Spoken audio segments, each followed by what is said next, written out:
Very good evening. আমি doctor Partha মণ্ডল। আমি একজন জেডিয়াট্রিক ডক্টর। আজকে বাবা আমার চেম্বারে এসছেন এবং মাকে সাথে নিয়ে এসছেন, আমার ক্যামেরাম্যান মা এখন।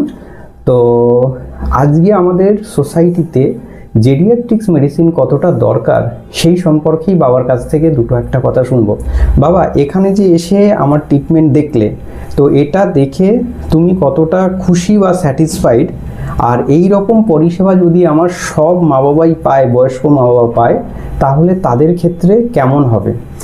100% এক খুশি আমি। কারণ জেডিয়াট্রিক ডাক্তার সম্বন্ধে কোনো আইডিয়াই আমার ছিল না। এই প্রথম আমি জেডিয়াট্রিক সম্বন্ধে দেখলাম এবং জানলাম যে একই ছাতার তলায় সব কিছু ট্রিটমেন্ট করা যায়। এই জন্য আমি খুব খুশি। মানে হচ্ছে গিয়ে আমি বাবা মা ঢোকার আগে প্রথমে গল্প শুনলাম, মা বলল যে মা নাকি বলেছিল যে জেডিয়াট্রিক্স মেডিসিন এরকম সাবজেক্ট আছে। বাবা সেটা বিশ্বাসই করতে চাইছিল না, কিন্তু পরবর্তী সময় দেখলো এবং দেখে সত্যিই বিশ্বাস করে বাবা চেম্বারে এসছেন। এবং এই যে বাবা এসে যেটা এই নেফ্রোলজি, কার্ডিওলজি, রিমাটোলজি, এন্ডোক্রাইনোলজি, এতগুলো এই যে লজির যাতায়াতের যে সমস্যা, সেটা যে মানুষের কতটা ডিফিকাল্টি, সেটাই বাবা একটু বলবেন। Best doctor,